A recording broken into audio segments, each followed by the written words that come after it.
Again, good morning everyone. So today, this is our first online meetup in Google Meet. So this is a good opportunity to provide you the discussion of the background of our subject, and also I'm going to discuss some details with regards to our lesson for the past 2 weeks, and also simple demonstration of the language that we will be using in the entire semester. So let's start. So first, let me give you the agenda for today's meeting. So number one, I'm going to discuss the course description. So for us to be able to get familiar what is the scope of our subject and or course. Ang tawag na kasi natin sa subject ngayon ay course. Ang tawag na sa ComSci is program. So yun. Iba na po ang tawag nila ngayon dyan. Program na siya. You are enrolled in a computer science program, and in this particular session, you are enrolled in a course called Programming Languages. So yun. Number 2, discuss natin yung course outcome. Ano ba yung takeaways natin dito? Yung ini-expect natin na outcome or output na pwede nating ma-achieve after the semester. So ito yung magiging guiding principle natin para masabi natin na nakompleto natin yung ating lessons. Number 3 is topics. So para makompleto natin yung outcomes natin, ano ba yung mga topics ang pag-uusapan natin sa course na to? Number 4, benefits of coding. So para at least ma-motivate kayo to do coding. Since kayo po ay ComSci, doon mo siya makikita kung paano ba ang pwedeng maging future ng isang kagaya nyo. So, yun. Next is navigation. Emphasize ko ulit yung navigation sa course natin, lalo na yung paggamit ng forum kasi madalas ang iba sa inyo nagchat-chat. And the policies, discuss natin yun. So especially sa policies, discuss natin kung paano ba ang ano ba yung mga principles natin or tawag natin doon policies online, at yung mga kailangan nating tandaan para sa course na to. And aside from that, yung forum, bibihira kasi gamitin yung forum, kaya yun ang pag-uusapan natin.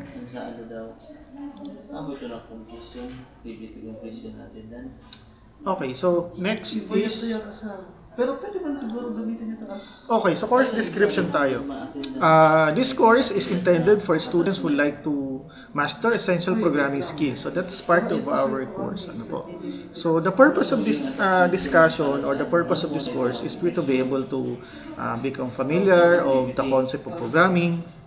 And the chosen language that we use in this course is Python, since Python is the one of the popular language that is used in the industry to introduce programming. And also dito, since madali siyang pag-aralan, and dito introduce ko rin yung mga concept ng programming na hindi nyo pa alam, like paano paggamit ng or pag-create ng classes like object-oriented programming. Kasi during that time na nag-aaral kayo sa Java, tinuro lang siguro yung concept, paano yung Java, but definitely hindi pa siguro na ituro yung object-oriented na tinatawag na programming. So dito, pag-uusapan natin siya.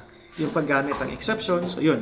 So we'll be identifying some libraries. Ang maganda sa Python is it leads to data science course.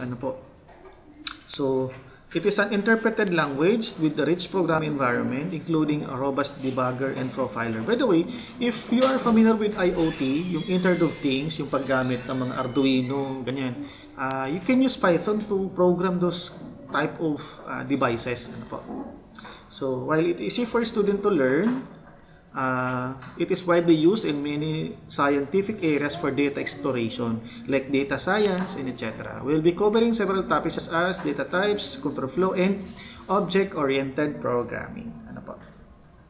So, outcomes. Design, implement separate programs to solve set of competing problems based on a given specification by applying their knowledge of, number 1, fundamentals of programming, user-defined functions, and parameter passing mechanisms. Kasi some of you might not yet familiar with how do we create function. And once na may knowledge ka na dito, pwede mo siyang ma-apply sa ibang languages like C++ and etc.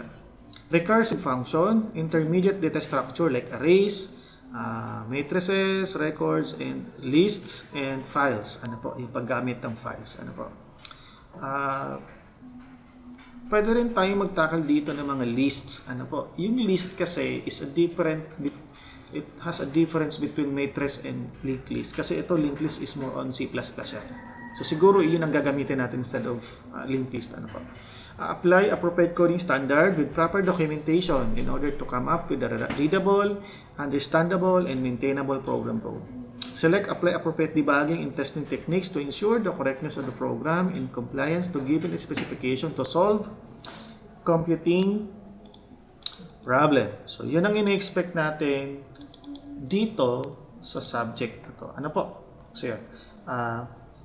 Ruel, pwede mong i-turn off yung mic mo. Ano po? Kasi baka mamaya may tumahol. Okay. Next is topics. Ano ba yung mga topics natin? Number 1, of course, getting started with Python, the construct, language construct, the syntax, and etc. Number 2, data, yung paggamit ng variables, how to store data, expressions, yung paggamit ng mga operators. Number 3, programming structure or program structure, yung paggamit ng conditional, sequential structure, decision structure, and looping. So, tatlo yun. Number 4 is exception, paggamit ng exception. Ano po? Some of you might familiar with exception handling. In C#, we do this, yung what we call exception to trap errors so that when you run a program, you will not encounter any runtime error. Na suddenly, pag na-encounter mo siya, it will automatically stops your program. But how to prevent that is by using exception. Number 5, functions. Number 6, modules. Modules means you are creating a separate program or file which has a predefined function that you can call from the main program. Ano po? Number 6 is classes and object and the concept of inheritance. Ano po? In software development, the majority of developers are now using object-oriented based approach in developing software since it's an easy approach to develop majority of programs. Ano po? Okay, ComSci, if ever hindi nyo pa familiar yung discipline ng ComSci, ito yun. So, maybe some of you might ask questions. Ano ba talaga yung ComSci? ComSci is, ano ba yung scope niya na pinag-aaralan? So, notice nyo, kung makikita natin yung diagram, ang framework ng ComSci is more on application technologies, pag-aaralan yung mga bagong technology, methodologies, paano ina-apply sa software engineering, yung pag-develop ng program, and infrastructure. Pero, ang concern natin is more on theory. Less kayo sa application, you can apply, but hindi siya ganun ka, kasi more on concept kayo. So, you are more on theoretical rather than more applied. But of course, you need to have a background on how to apply those things. So, yun. So, maybe ang iba sa inyo nalilito, bakit IT, ano ba yung ComSci, ano ba yung IS? So, yun. Okay. Next. Okay, why learn to code? Bakit kailangan natin mag-program? Unang-una, coding and programming careers have great earning potential. Kaya masasabi nyo, sir, ang hirap. Okay, I have interruption. Okay, so let me check the connection first.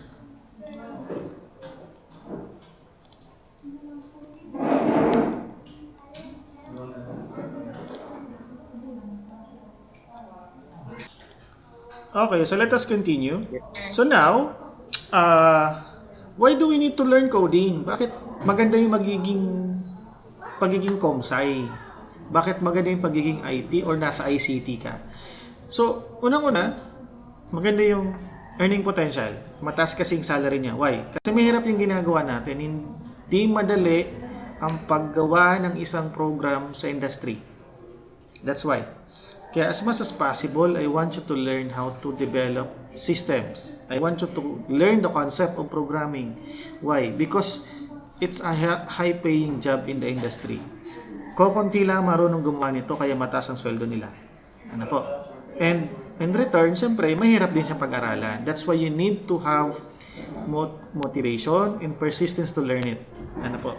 Example, if you are web developers, you are earning 73,000 per month. Sa US yun. Ano po? Network Computer Administrator, 83,000. So siguro sa mga IT pwede to. Computer Programmers, 86. Database Administrators, 93. Kasi majority sa ngayon, database ang ginagamit to store data.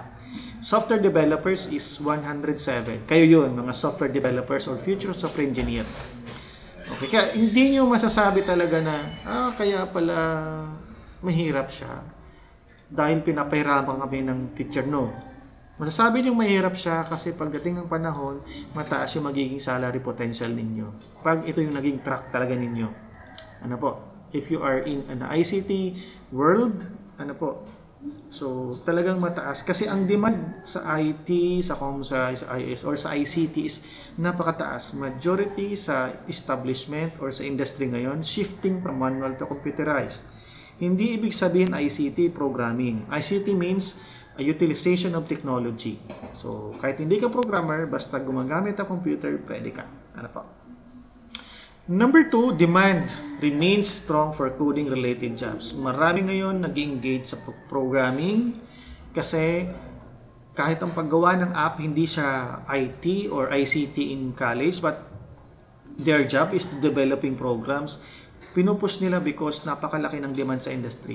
Basta marunong ka mag-code, pwede kang gumawa ng mga applications. Ano po? Marami akong na-identify na mga nag-produce ng mga mobile apps na hindi naman talaga related sa IT course, but they learn coding recently lang when they need to create application, then they are successful doing that. You just need to have motivation, sabi ko nga. Number 3, coding ability gives new perspective to problem solving. Wala ba kayong nahalata sa sarili nyo when you learn coding, nag-iba na yung perspective nyo in terms of thinking? Iba na yung mga ideas, iba na kung paano kayo mag-approach sa mga problem na dumadaan sa buhay nyo. So that's the benefit of coding. Ano po? Kasi nagbabago yung way natin kung paano tayo mag-isip. Ano po?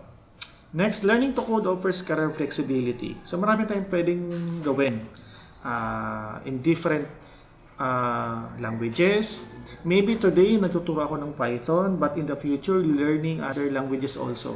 Ano po? When I was in college, Python is not part of our curriculum, but I easily learn it because I have a background in programming. So the purpose of learning programming is to know the concept, and you can actually shift from other language to another easily. Ano po? So yun. Okay, next slide. Wala na. Okay, now let's go back to our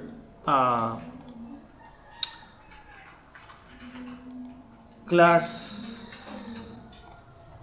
Tawag nito, ito may umiyak pa rin. Let's go back to our subject, ano po, or course. So pag-usapan natin yung section ng subject natin, ano po. So, saan na ba yun? Okay, let me look for it first.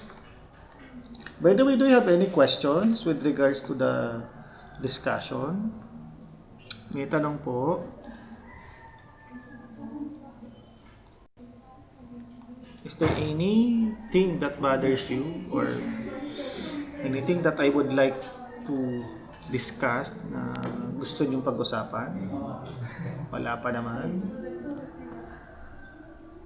Okay, nag-load pa siya. Okay, wala naman. Okay, thank you. So this is our course page in our LMS. Okay. Una, pag-usapan natin yung content. So as of now, hindi ko pa na-attach yung week 3, pero later attach ko siya. Ano po? Anyway, magdi-discuss muna ako ng konti sa week 3 since para magkaroon kayo ng head start. Now, If you don't have any computers or laptop, you can use the online GDB. It's online compiler for several programming languages. Even C++ pwede nyo gamitin to. Okay. Yun. Next is class policies. I don't know if you have read it yet, but I think this is a requirement in the succession of different contents. Mabasa niyo muna yung policies. Okay, let me emphasize this one. Ano po? Okay. Para meron pa rin tayong sinusunod na principle, guiding principle sa ating online class. Ano po? Okay, for number 1, syempre, I noticed na ang iba talaga late, but of course, I understand their situation because online classes requires constant and good internet connectivity, but wag naman masyadong late. Ano po? Syempre, kayo din naman ang maapektuhan. Late din kayo sa progress nyo sa ibang subject. So, make sure you have to take the responsibility of doing the things that you need to do. Kasi kahit face-to-face, yun naman talaga ginagawa natin. Nagkataon lang ngayon, medyo convenient kasi nasa bahay tayo. And convenient, and besides, taskful siya kasi unang-una, hindi lang yung subject iniintindi nyo. Since nasa bahay kayo, pati yung household chores, ginagawa nyo rin. So that's the reality now in learning management system in online ODL. Ano po? Number 2, don't just read or copy things from the lesson. I provide examples, output. Don't just settle on that. Try to learn the concept, how the specific statement function in that particular program, so that when you learn the concept, you can easily apply it. Ano po? Learning requires patience and persistence. You need to constantly practice, and practice. I have witnesses some people who try to develop program consistently because they are patient, and when they are not in a good mood, they just leave it there and do it later. Then yun, they need to have this kailangan lang matyaga kayo para makuha nyo talaga yung konsepto ng subject or ng course. Next is submit your own work and don't allow others to copy yours. As of now, wala pa naman ako sa class nyo. I'm very happy that you all do your best to comply with the task, and I'm very happy that as of now, I never see any copies from one another or copy of programs from other students. So I'm happy kasi talagang sinatsagaan nyo. So always work for it. You always work for it, and you always perform the needed task na kailangan gawin nyo siya. Kasi when you do your own task, it's an opportunity for you to learn. That's the pwede nyo ma-take away. Next, don't expect any replies during weekends. Ang iba nagchat-chat sa kuya maski weekend. Okay. Hindi lang po kayo ang may buhay sa mundo. Ako din po. Ano po? So, I am working every Mondays hanggang Friday yan. Ano po? So, pag weekends, tapos pagkagabi, pagbigyan nyo na ako na intindihin ko naman yung sarili ko. Ano po? And during office hours, nag-check naman po ako ng mga task. So, if you submit a task, wag na po kayo mag-PM. Ano po? Kasi nakikita ko naman yan. Example, kagaya ngayon, I have to, as of today, kahapon natapos ko yung 117. Ngayon, I have 39. So, ibig sabihin, nakikita ko lahat ng sinasubmit nyo. So, iniisa-isa ko naman yan. Ano po? So, makikita ko yan sa notification kasi lahat ng task, ninonotify naman ako ng LMS kung meron nag-submit na estudyante. Ano po? So, wait lang. Check natin. Para at least alam nyo. Kasi hindi lang naman kayong estudyante. Marami akong subject na hinahawakan at marami akong estudyante na, of course, iniintindi. So, hindi lang naman po kayo. Kasi baka iniisip nyo since mag-isa lang kayo dyan, kayo lang ang estudyante ko. Ngayon, 40 na siya. Ang bilis. Mamaya 100 na to. Okay, so let us see or let me give you the idea kung paano ko chinechekan. Okay. So, ginagawa ko, sa notification, yun ang binubuksan ko. Hindi ako nagbubukas per subject. Kasi medyo matrabaho siya. Kasi isa-isahin ko yun. So, ang ginagawa ko, nakikita ko dito kung ilan yung nagpasa at sino yung nagpasa, pumupunta ako sa pinaka-bottom. Kasi sila yung pinakauna nagpasa. So, first come, first serve. Ganon. So, ibig sabihin ko nagpasa kanina, hintayin yung machikan ko siya. Madaanan ko siya. Ano po? So, ayan. Punta ako sa pinaka-bottom. Ayan, ito, may tapos na. So, ngayon, ang ginagawa ko, binubuksan ko siya ngayon. Halimbawa, si Ira, 18 hours nag-submit. 18 hours ago pa nag-submit. So, checkan ko siya ngayon. Yung task niya. So, ganun po ang ginagawa ko. So, every time na magpasa kayo, pabayaan nyo lang na makita ko siya. Ano po? Hintayin nyo mga 2 to 3 days. Since 1 week naman yung task nyo, hintayin nyo 2 to 3 days para ma-checkan ko siya. Kasi, syempre, kagaya ngayon, may online class ako, so hindi ako nakakapag-check. Ano po? So, ganun lang ang ginagawa ko. Araw-araw. Ano po? Maliban sa paggawa ng modules nyo. So, I hope maintindihan nyo kung minsan delay. Ano po? Yung pag-check ko. Ano po? Okay po? Amen? Agree? Amen, sir. Okay, thank you very much for understanding. Okay. Now, stop making excuses. Okay. Anong ibig sabihin ko nito? It's normal that we encounter difficulties nowadays. But what I mean about this statement is, if you need to do the job, do it now. Iyo po. So, may hirap yung subject, we understand that. Kasi ako pinagdaanan ko yan. But, you know, always think of this statement that I provide. Highest mountains requires tougher climbs. Kung gusto mo matuto, kailangan mong tiyagain yan, kailangan mong trabahuin yan, kailangan mong pagdaanan yan. Don't make any excuses na, ay, hindi ko alam, kaya papagawa ko na lang sa'yo, or kukopy na lang ako sa'yo. No. Don't make any shortcuts because at the end of the day, ikaw naman ang mag-benefit pag ikaw talaga nagtrabaho ng task mo. Ano po? So, yun. And I'm very happy, kagaya ng na-mention ko kanina, lahat kayo ginagawa niyo talaga yung mga task niyo. So, yun. Next, don't ask your teacher about the answer.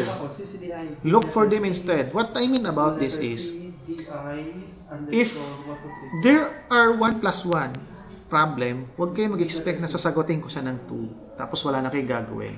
Instead, ang ginagawa ko po, nagbibigay ako ng mga resources or nag-guide lang po ako sa inyo. So, as your teacher, my purpose here is to give you guidance kung paano matututunan yung subject. Kayo, as a learner, since kayo po ay learner, kayo dapat maghanap ng solusyon. Ano po? Gets po? Be respectful. If your classmates need your help, guide them and allow them to become the better version of themselves. Now, sa forum, kung mayroong kaklase na nag-post ng kanyang problema sa subject at kailangan niya ng tulong kasi hindi niya maparaan, you have to guide them. Ano po? I-guide nyo lang kung paano niyo yung gagawin. Ano po? So, let them learn by themselves so that they will become confident na kaya nilang gawin yung task na mag-isa. Ano po? I know some tasks requires or needed some help, but of course, your job as a classmate is to give them idea on how to solve the problem. Ano po? Be happy and enjoy this journey. I know that we are lucky that despite the pandemic, you still continue your studies. Ang iba kasi, because of the pandemic, hindi na nag-continue. So, you are very lucky. So, take this opportunity to learn. And, of course, yung mga lesson nyo. Be proud of your work and achievement. So, maganda pag may achievement, diba? Nakakadagdag ng confidence. So, be proud na ginawa nyo siya and be proud na na-achieve nyo siya. Okay, next is puntahan natin yung ating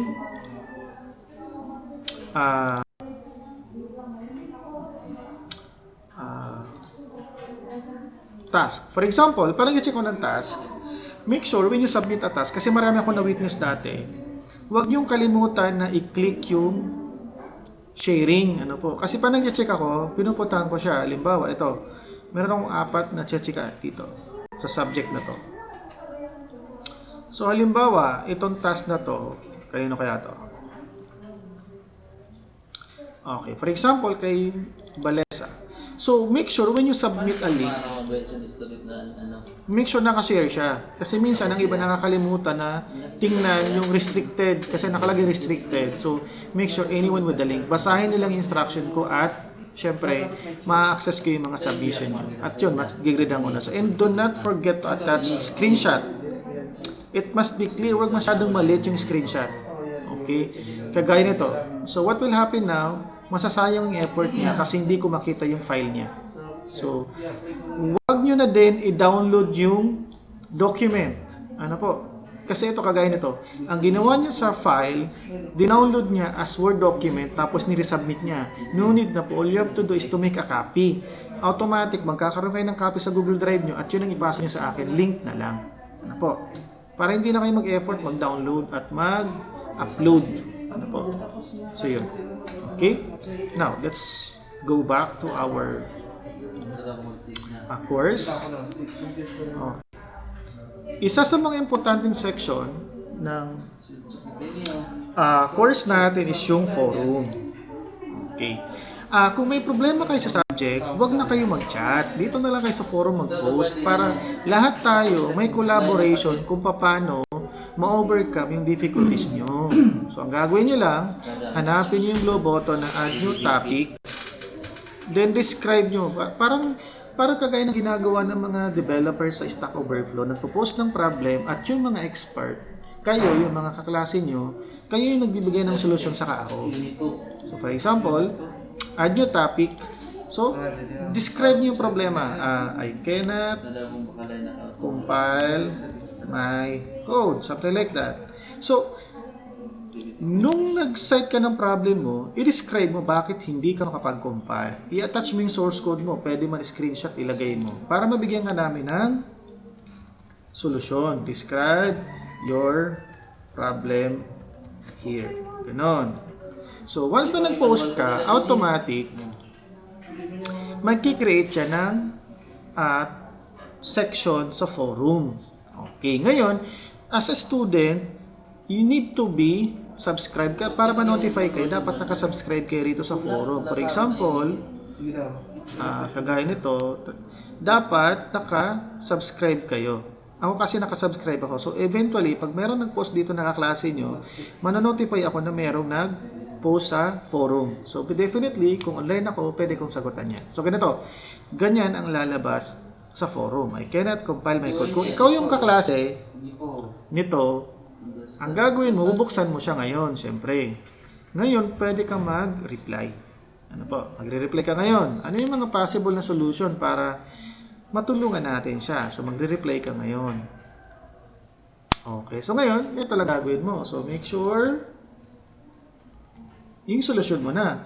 Make sure you have a correct or you have followed the correct syntax. Okay, number 1. Number 2, the Python interpreter. So, you need to describe doon, para at least alam namin kung anong sitwasyon mo. Should be installed properly. Okay, so let's say ganun ang situation na ginawa mo para at least okay, so pagka ganyan, submit. So, nagbigay ka na ng solution sa klase mo. Okay. Kalayan nyo, sarili kong problema, ako nagbigay ng solusyon. Okay, para naman, ano-anong magiging benefit ito? Number 1, ang benefit nito, marami ang tutulong sa'yo, hindi lang teacher.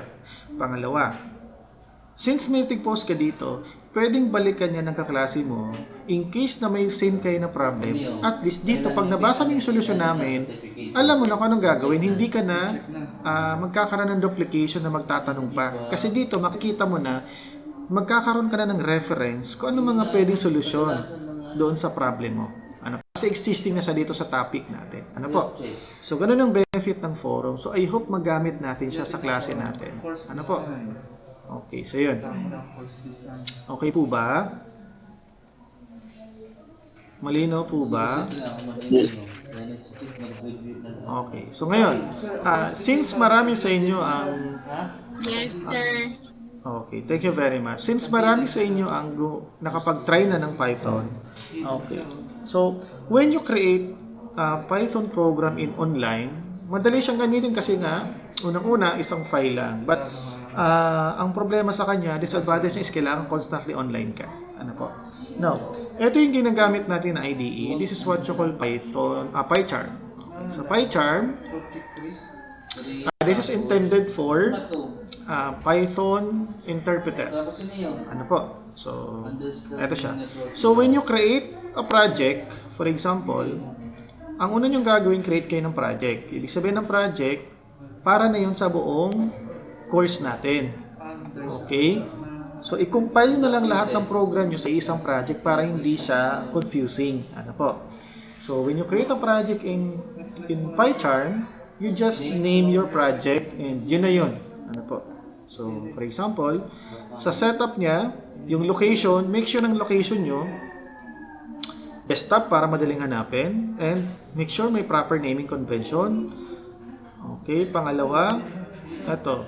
Automatically kasi, ginagamit na natin yung Python interpreter, kaya nakaset na siya. Ano po? So, but if you have different version ng Python, pwede nyo piliin to. But, of course, wag na natin galawin to. Ano po? So, yeah. So, pag nag-create kayo niyan, what will happen is, mag-create na siya ng ganito. Maglalabas siya ng file, may lalabas dyan na main, tanggalin nyo na lang. Ano po? So, that's what will happen. Ano po? Sorry. Okay. May nag-join kasi. I-accept ko lang. May nag-chat pala. Sino nag-chat? Basahin lang natin. So, let's read the chat.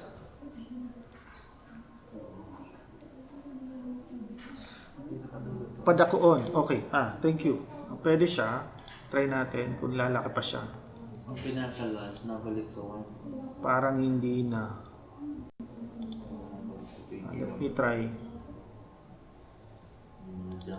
Okay. Hindi siya lumalaki. Yun lang. Masyado bang maliit sa screen nyo? Try natin. O nga no. Medyo ano nga siya. Maliit sa paningin nyo. Paano kaya to? Try natin. Show option, view mode. Di daw mabasa. Wait lang, let me adjust.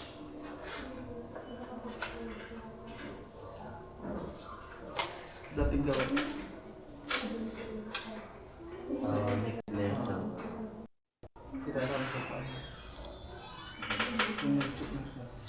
Try ko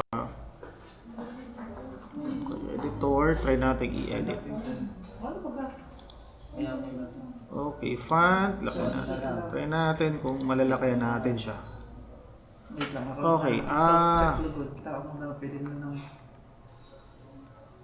check to yun ano. font size, try natin. Ano po? 24. Yan, okay na. Ibalik natin. So, ayan, okay na po ba?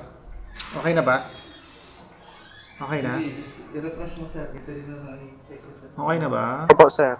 Okay, thank you very much. So, ito na siya. So, display yung project. So, na-hide kasi yung project eh. So, kung gagawa na kayo ng next program, let's say for week 3 or week 1 to 2, so, ang gagawin nyo lang, gagawa kayo ng bagong Python script. Script po tawag natin dyan, ha? Okay. Ang Python kasi hindi na kailangan siyang i-compile, ini-interpret na lang siya. In-install yung interpreter yun. Ang pinagkaiba ng Python sa C++ and C# is, ang C++ and C# kino-compile mo siya. What does it mean compiling? Ang compiling kasi parang nagki-create ka ng bagong file. Kaya siya compiling kasi nga, unang-una, in-interpret siya, pangalawa, kino-convert siya into executable file, ganun. Ang Python hindi. Ang ginagawa ng interpreter ng Python is binabasa niya line by line at dinidisplay na sa user yung laman ng code mo. Ganon. Yun ang pinagkaiba ng interpreter. Kaya nga, interpreter is different from compiling. Compiling, nagche-check talaga siya ng syntax, nagche-check ng construct, etc. at nagki-create ng bagong file. That's why when you create program in C++, may makikita kang .exe. Ito wala. Ano po? So, interpreter, parang ginagawa ko, yung programming language tinype ko, kino-convert niya into computer generated language, ganun, in-interpret niya lang. Okay? Now, let's try create a new document. Okay, so ang gagawin niyo lang, new, sa project kayo pupunta, new Python file. Ganun lang. Then, for example, let's say task 02, then yun na. Ano po? I-create na yun ng file.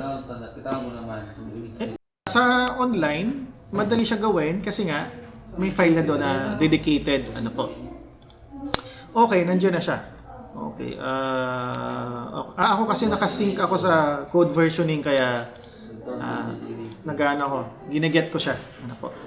Okay, so how do we create Python program? Python program is easier to write kasi nga parang English grammar lang siya. Ano po? Yung para lang siyang English, ano po. So all you have to do is to write print, ano po. If you want to display, just print. You can use either single quote or double quote, ano po, lower. Okay. After doing that, right click kayo dito sa section and run task 2. Kasi pag hindi mo ginawa 'yon, automatic sa debug code, debug section mo, week 3 yung previous file. So if you want to compile this or run this task 2, interpret, just right click and run task 2.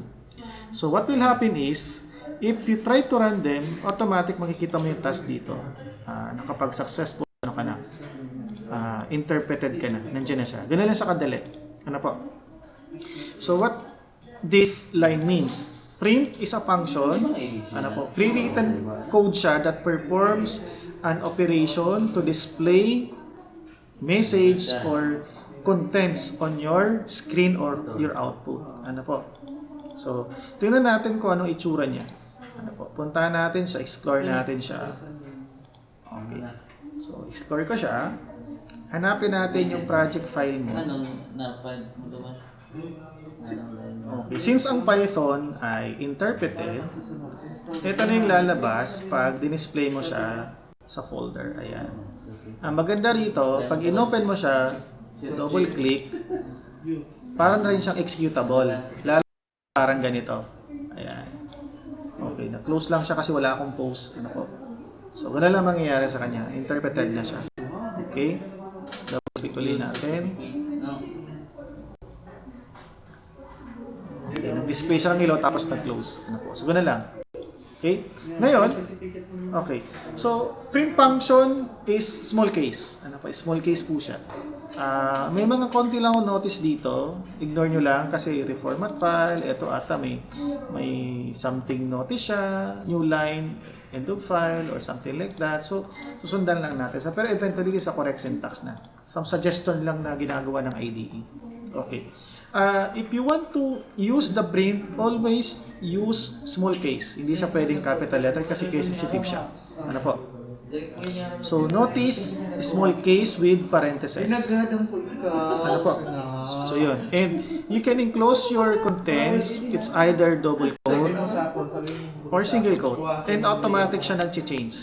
Automatic close siya. And hindi mo kailangan ng semicolon. Ano po? Okay.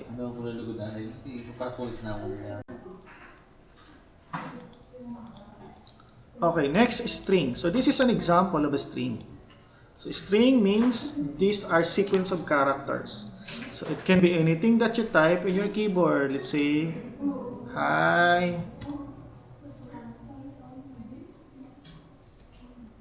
welcome to Python programming, something like that. So, that's a literal, string literal. Ano po? So, when you compile that, kung ano sinulat mo doon na string, yan din po yung lalabas. Ano po? So, string must be enclosed. It's either single quote or double quote. If you want to enclose the contents of your string with a double quote, pwede mo doblehin. So, double quote. Nag-error siya kasi ito yung open, wala siyang open. Ito yung open, ito yung close. So, if you want to enclose this in double quote, dalawang double quote. So, hindi siya magkakaroon ng tawag natin dito. Ito yung nagiging problema. Iniisip niya na close mo siya.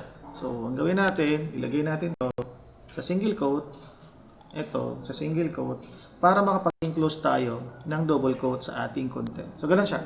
So, notice nyo, if you want to enclose your code or string in double quotes, so, ilalagay mo sa dalawang single quotes. So, run natin. Okay. So, notice nyo, yung Python programming na words ay naka-enclose na sa double quote upon display. Okay? So, hindi pwede tayong maglagay ng dalawang double quotes at the same time kasi iisipin ng interpreter, ito yung open, ito yung close. Asan yung para saan to? Is this a variable? No. So, kaya mangyayari, parang magkakaroon ng problema. Unresolved programming kasi isipin niya variable yan. Ano po? So, that's the rule of writing quotations. Ano po? Pwede kayo magsulat ng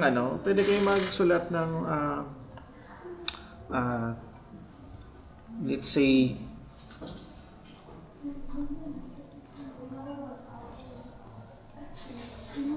enclose them with both single and double quote, kagaya itong ginawa ko. Ano po? So, naka-enclose siya. Okay, wait lang ha. Okay.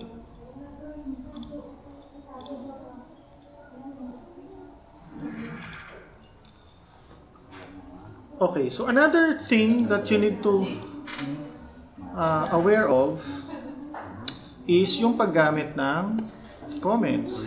Comments are very important because it gives you a documentation of your program. So, lagay lang kayo ng sharp and this is my first program. Okay, so notice nyo, hindi naman siya ini-ignore talaga ini-ignore naman talaga siya ng Python kasi comment lang natin sa code natin.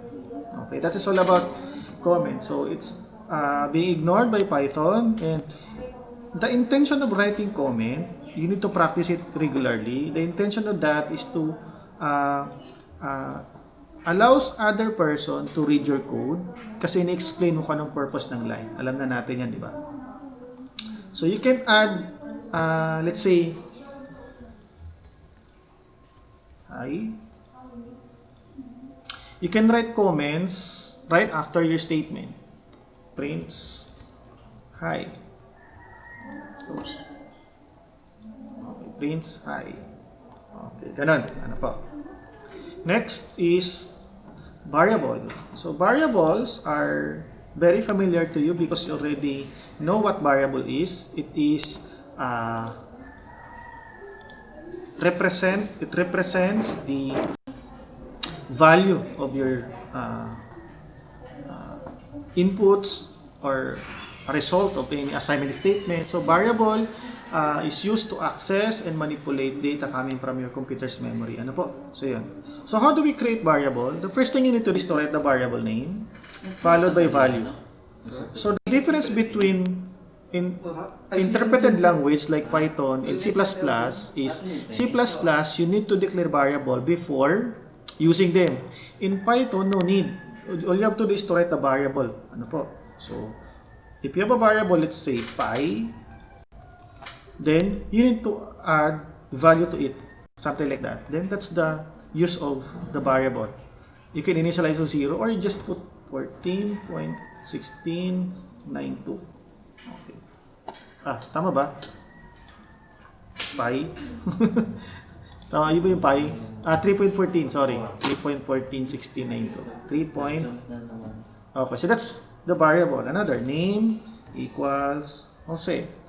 Okay, another grade. Okay, let's say math grade. Let's say 98.56. So, what's now the difference? So, this one, ito ano lang naman. Okay, this one is a string. You can enclose this with single quote. And this one is a float. So, very basic ano siya, type is yung paggamit ng integer.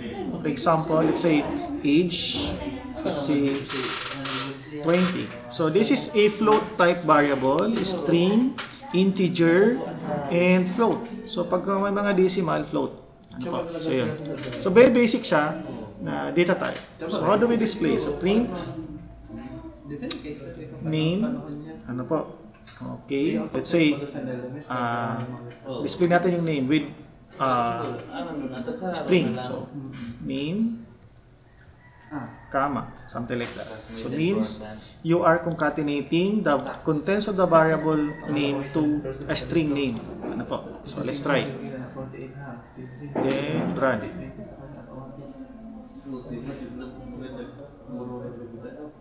Okay, so as you notice, I have now name Jose. Ano po? So, since I put space, kaya nagkaroon din siya ng space between the name word and the Jose string. Ano po? That's how you print. Ano po? So, you can also, Hindi, isasabihan ko na mag-click sila ng view certificate pag natapos. okay, make sure you properly name your variable. So, bawal sa kanya may number sa unahan. So, kailangan short and descriptive siya. Kung anong purpose nyo, yun ang gamitin nyo. Huwag kayo maglalagay ng X, pero ang laman niya Jose, because walang sense yung X sa Jose. So, lagay nyo name. That's the purpose of that variable. Ano po? So, when you write variable, it's okay to, after a letter or several letters, you can write numbers like name2, something like that. Ano po? So, as you notice, I modified my variable name. And notice nyo, there is a notice from the IDE that unresolved name, which means the variable name, this one, is not yet created or hindi siya ma-recognize. Ano po? So, when you use variable, it's okay to initialize and make sure they are the same. And Python is a case-sensitive language, so capital N is different from small n. So, it's like Java. So, again, variable name should reflect its use. Kung anong gamit niya, yun yung i-declare mo. Make it short as possible. Okay? So, yun.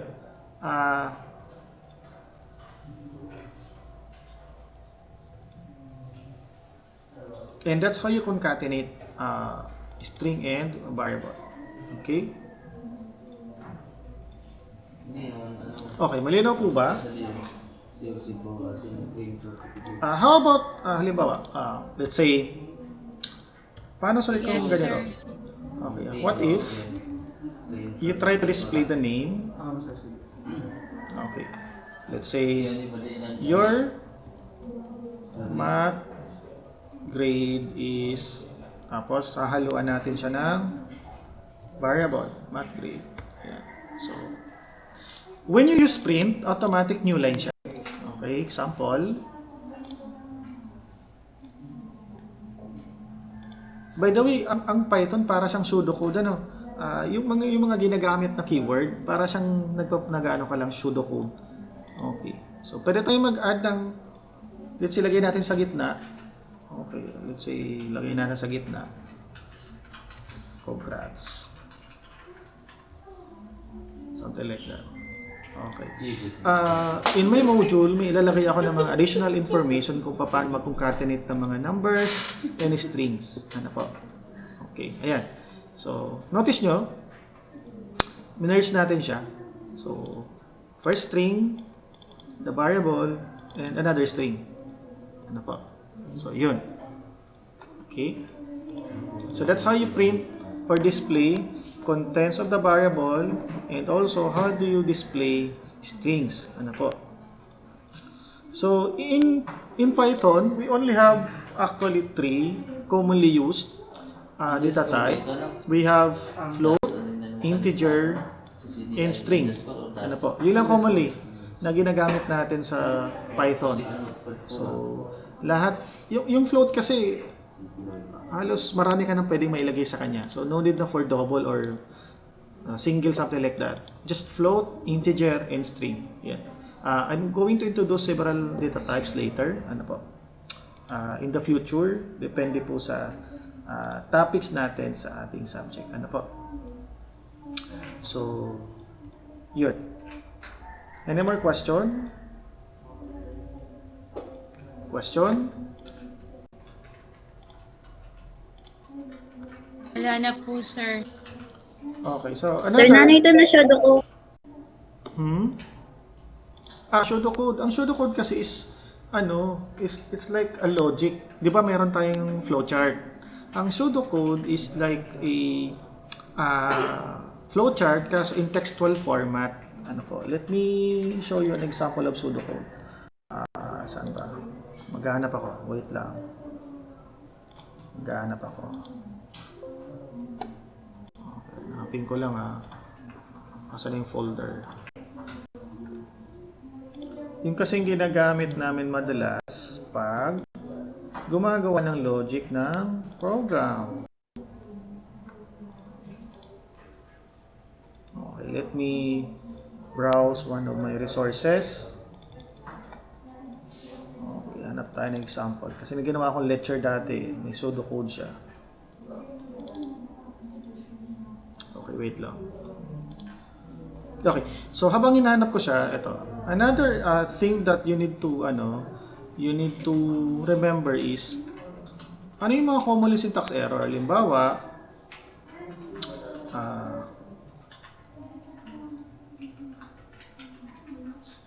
let's say student learners or students corner. Okay, so as you notice, gusto nyo mag-display ng word na students learner. So, ang students na word natin is merong single quote kasi meron siyang mini-mention na maraming estudyante. So, notice nyo, syntax error siya. Why? Kasi iisipin kasi ng interpreter nyo, ito yung opening quote, closing quote. Ito, another sort of variable string siya. Iti-treat nyo to as parang variable. Kaya, wala siyang ma-identify. Kaya mangyayari, it's error. So, compile natin. Ang maganda rito, na-identify niya kung mayroon kang problema sa syntax mo. Ayan. Syntax error, invalid syntax. So, ganyan po ang makikita nyo sa PyCharm pag may syntax error. Hahanapin nyo ngayon, saan ako may mali? Line 14. So, hanapin nyo ngayon sa line 14. Ang maganda sa kanya, tinuturo niya nasaan yung error. Okay? So, hindi kayo mahihirapan maghanap ng particular error doon sa inyong PyCharm interpreter. I'm not sure with tawag natin dito online if meron siyang ganitong feature kasi ako ginagamit ko siya since meron naman akong computer, so I use this as my primary option for compiling. Okay, nahanap ko lang yung aking lesson sa asan na ba yun? May lesson kasi ako na mayroong pseudocode mukhang ito na yun. Okay.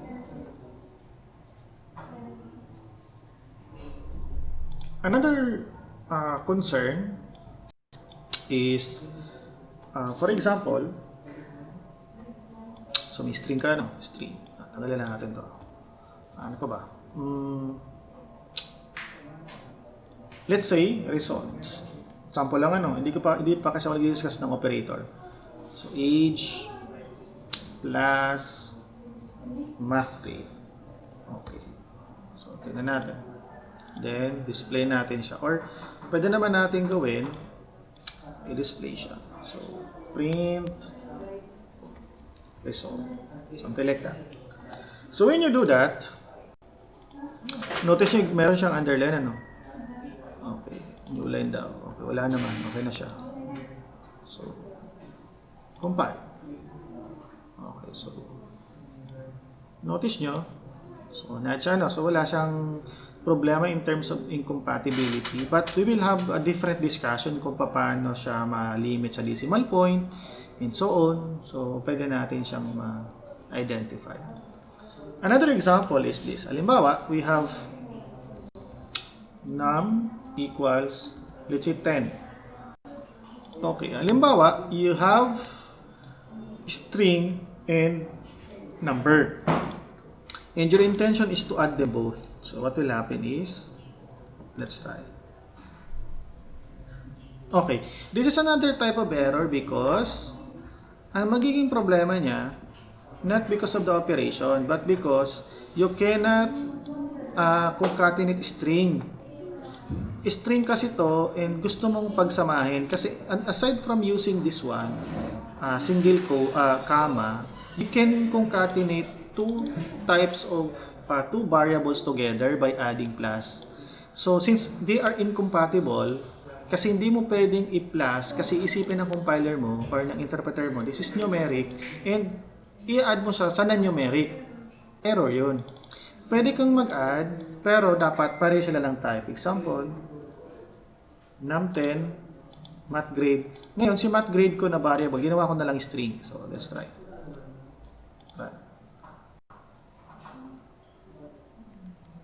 Okay, so okay na siya, no? Okay. Paano, sir, kung gusto ko pagsamahin yung dalawang string?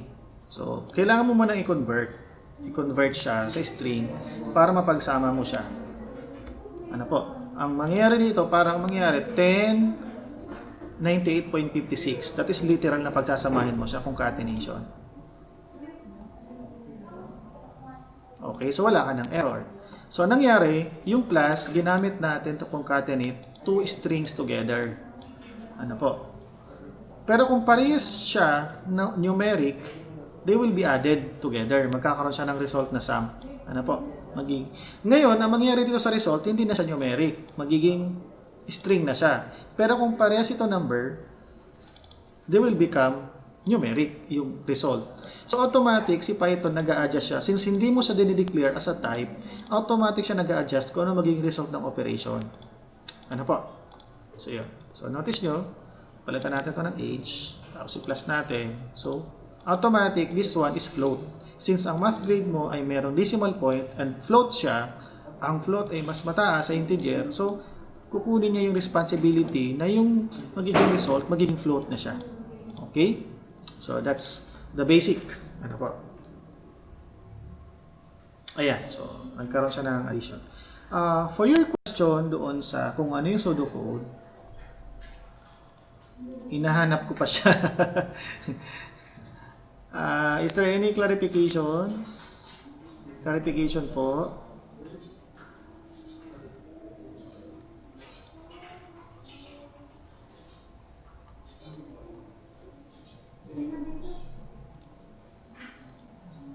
Hello, clarification.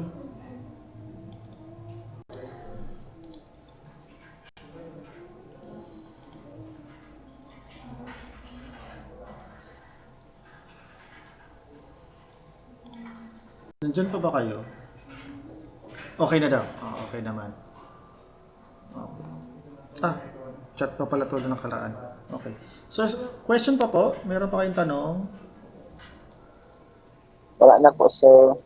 Wala, okay. Inahanap ko lang yung isang tanong na hindi ko pa nasasagot hanggang ngayon.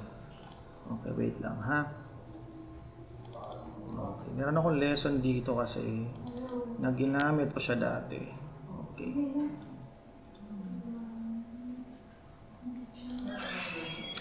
Papakita ko lang yung sample ng pseudocode. Ano ba yung pseudocode? Okay, sulat ko na lang. Sir, di ba ito yung may mga numbers? Hindi. Tapos may mga clues sa gilid? Hindi siya ganun. Ito, sulat ko na lang sa notepad ang example. Okay, sulat ko na. Ang pseudocode ay parang ganito. Okay. So, input, parang ganito. Input, Baka wala silang Python na grade. Something like that. Parang command siya. Input, let's say math grade. Okay, input science grade. 'Di ba? Then compute total. So lagay tayo ng comment. Compute total or average. Parang ano siya, English format siya na logic ng program mo. So average equals math grade plus science grade divided by 2. Then display Average. That's an example of pseudocode. Diba? So, parang ano lang siya. So, para lang siyang, parang pares lang siya ng Python. So, nasanay kasi tayo sa ano eh, nasanay tayo sa flowchart, kaya hindi tayo familiar. But, eto, maghanap ako. Ito isang example. Isang example. Pakita ko sa inyo yung example ng pseudocode. Yan. Ito, example. Ito may condition statement. So, ganyan siya.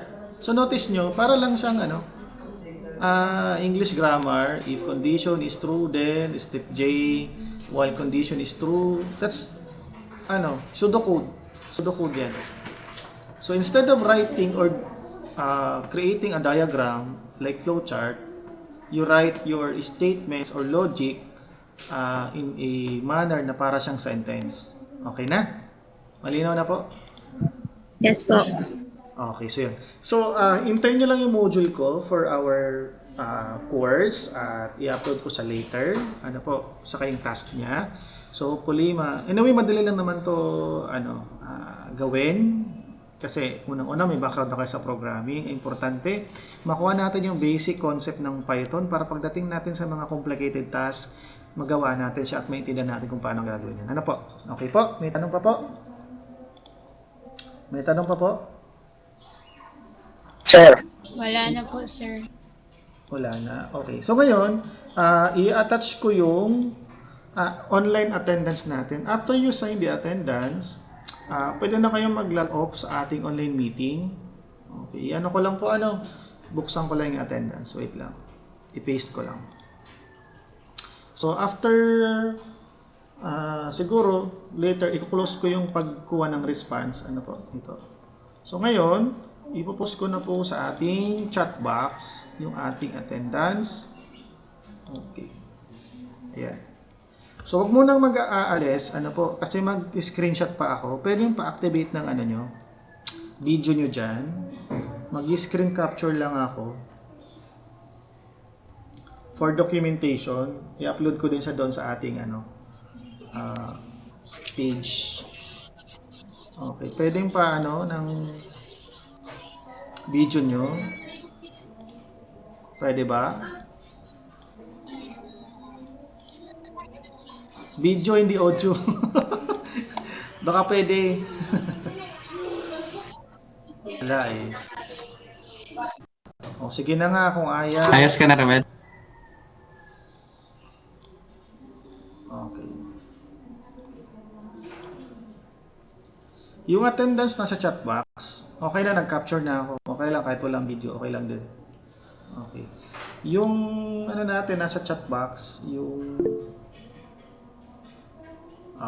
tawag natin dito, yung attendance, nasa chat box po siya.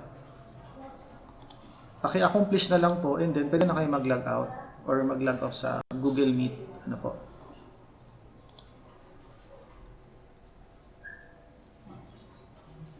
Shy type daw.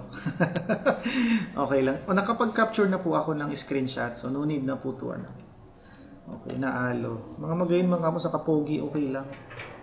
Okay, so as of now, ang nakakapag-attendance pa lang ay wala pa. So, pwede na kayo mag-log off. Mag-attendance na lang kayo. Okay? Sige na po.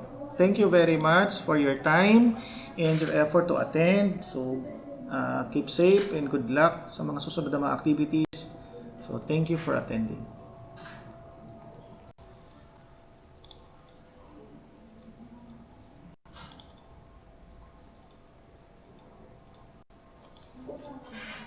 So, nangatibay ako sa arong oras lang pagkatabib. Sanay.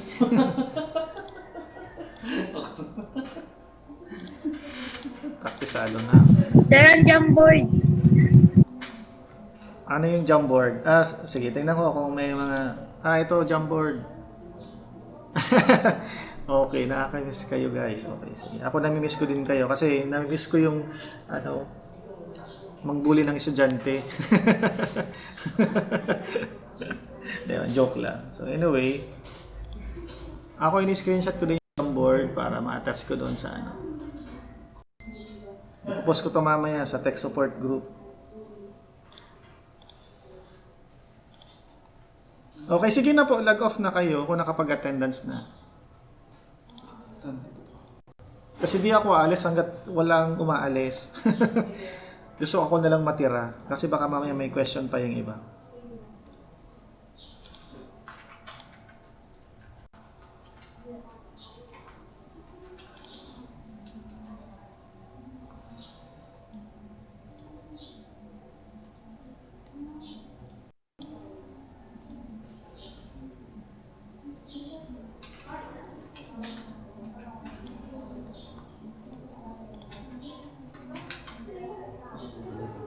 Kapag exam ko, quizzes ba?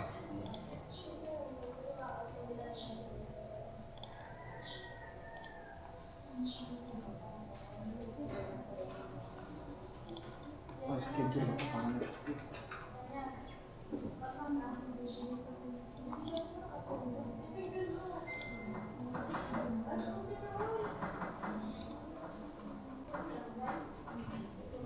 Plus 11.